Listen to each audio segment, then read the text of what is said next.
In the bustling heart of Los Angeles, where the fashion empire of Forrester Creations cast its glamorous shadow over tangled lives, Luna Nozawa found herself staring at the cold, unforgiving bars of her jail cell. It had all unraveled so quickly, the paternity test results sealing her fate in a room full of accusing eyes. Will Spencer, the young man she had manipulated and violated in her desperate bid for security, stood there horrified as Bridget Forrester announced the truth. He was the father. Luna's smug smile had faltered only slightly, but deep down, she knew this was just a temporary setback. "A mother knows," she had whispered triumphantly, her voice laced with that eerie confidence that sent chills down everyone's spine. But as Deputy Chief Baker slapped the cuffs on her wrists, dragging her away from Bill Spencer's luxurious mansion, she couldn't help but plot her next move. Jail? Please. She wouldn't be here long. Bill Spencer paced the marble floors of his estate, his mind a whirlwind of regret and fury. Katie Logan sat nearby, her expression a mix of sympathy and determination. "Bill, we can't let her win this," Katie said, her voice steady but edged with emotion. "That baby, our grandchild, is innocent in all this. Luna's a monster, but we have to protect what's ours." Bill stopped, running a hand through his hair. "I know, Katie. I thought I was helping her, giving her a chance.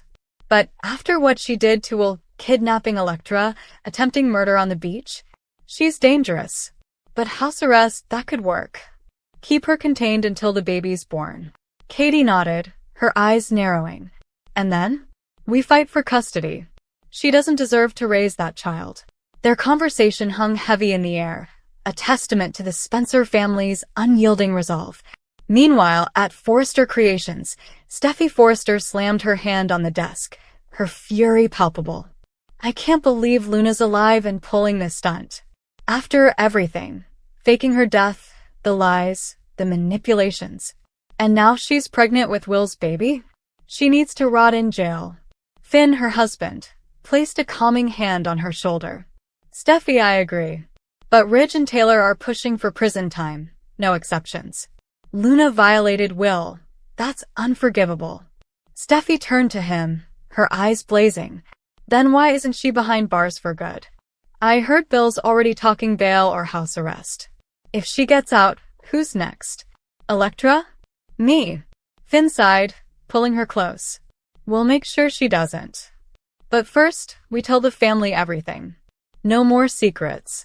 Luna sat in her cell, her mind racing despite the dim lighting and echoing shouts from other inmates. She traced her fingers over her growing belly, whispering to the unborn child, "Don't worry, little one. Mommy's got a plan. They think they can keep us apart from Daddy, but we'll be a family soon." A guard approached, sliding a tray of food through the slot. "Nozawa, you got a visitor." Luna's eyes lit up as Lee Finnegan appeared on the other side of the glass, her face a mask of conflicted loyalty. "Aunt Lee," Luna said, picking up the phone. "You came. I knew you would." Lee hesitated, her voice low. "Luna, what have you done? Faking your death, taking me hostage in that plan. It was all too much. But your family. I can't let you stay here." Luna leaned forward, her tone pleading yet manipulative. "Help me, Aunt Lee, fake some medical records, say the baby's at risk in jail. Bill will buy it, he always does." Back at the Spencer mansion, Will confided in Electra, who had bravely called the police on Luna. "I still can't believe it," Will said, his voice trembling. "She's carrying my child because of what she did to me. I feel violated all over again." Electra took his hand, her eyes soft. "Will, you're strong. And Luna's going down for this. Kidnapping me, trying to kill me on that beach. The evidence is solid." Will nodded, but doubt crept in. "But what if she gets out? She's slippery. Remember how she manipulated everyone into thinking she was innocent?" Electra squeezed his hand tighter. "Then we fight. Together. Your parents are already planning to take the baby. Katie told me she won't let Luna near it." Rich Forrester gathered the family in the living room of the Forrester estate, his authoritative presence commanding attention. "Listen up, everyone. Luna's in jail, but we can't let our guard down. She's facing kidnapping and attempted murder charges. No murders this time, thank God. but that's enough to keep her locked up. Taylor Hayes, ever the voice of reason, interjected. Ridge, what about the baby? If it's Will's, does that change things? Ridge shook his head firmly. No. Pregnant or not, she's going back to prison. We push for the maximum. Brooke Logan, surprisingly aligned with Taylor, added. For once, I agree. Luna's dangerous. But Bill's influence, he could pull strings for house arrest. The room erupted in murmurs, the tension thick as old rivalries simmered beneath the surface. In the jail's visiting room, Luna met with her lawyer, a sharp-suited man named Harlan who specialized in high-profile cases. Ms. Nozawa, the charges are serious. But there's wiggle room, Harlan said, flipping through papers. Kidnapping and attempted murder, first offenses, no priors. With your pregnancy, we can argue for compassionate release or house arrest. Luna smiled slyly. Perfect. And Bill Spencer? He'll testify on my behalf, right? Say I was under duress or something. Harlan raised an eyebrow. If we can sway him. But the Forresters are gunning for you, Steffi especially. Luna's expression hardened. Let them try. I've got dirt on all of them. One wrong move and I spill everything. Deacon Sharp, overhearing snippets at Il Giardino, couldn't stay out of it. He pulled Hope Logan aside during a lunch break. She laughed it off. Remy, Deke's just a friend. What's got you so worked up? But Remy's awful secret was at risk, especially as Deke grew closer. Hope noticed the tension and pulled Electra aside. If Remy's hiding something, we need to know. Forrester can't afford more scandals. By Thursday, Liam and Hope's wedding talks heated up. At a quiet dinner, Liam got down on one knee. Hope, Logan, will you marry me again? Tears welled in her eyes. Yes, Liam. 1,000 times yes. Beth cheered from her seat. Yay. Family forever. But whispers of past betrayals lingered. Would this remarriage stick? Carter, hearing the news through the grapevine, turned to Daphne. I'm happy for them, really. Daphne squeezed his hand. And we have our own path. Yet, someone from Daphne's past knocked at her door later that night, a shadowy figure saying, we need to talk. Steffi's outrage peaked when she learned more about Luna's fixation on the family. Visiting Finn at the hospital, she vented. How do we protect our kids from this madness? Finn held her. By staying united. Luna's locked up, that's the end. But Sheila's secret visit to Luna in jail hinted otherwise. Hang in there, kid, Sheila murmured through the phone. We'll turn this around. Luna smirked. Just get me out, Sheila. As Friday dawned, the week wrapped with Hope solidifying Deke's position. You're officially on the team, she told him. Deke beamed.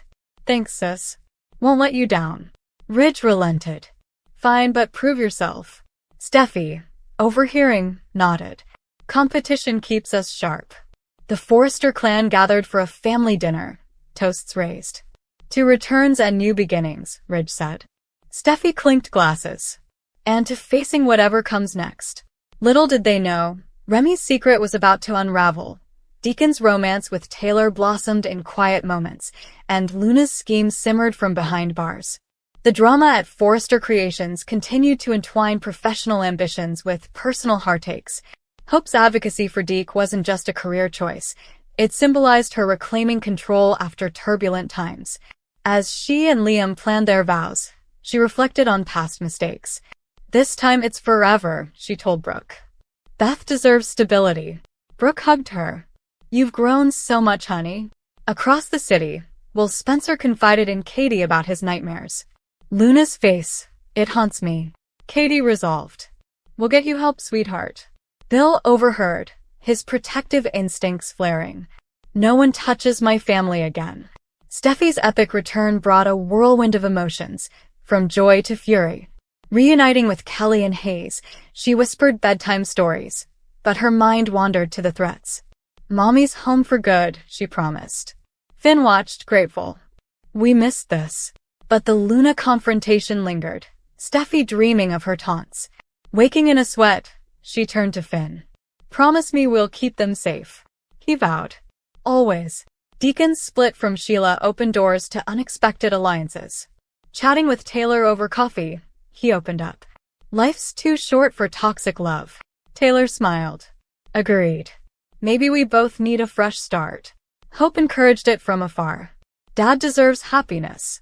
Deke agreed. And away from Sheila's chaos. As the week closed, Forrester buzzed with new energy. Deke's designs sketched furiously, Electra offering input.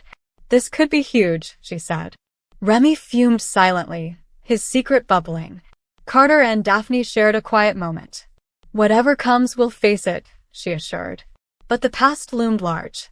In the end, October 20th to 24th proved pivotal for the bold and the beautiful crew. Steffi's return reignited old fires. Hope's bold move reshaped the future, and whispers of weddings and secrets promised more twists ahead. The soap opera of life in LA rolled on, hearts entangled in a web of love, betrayal, and redemption.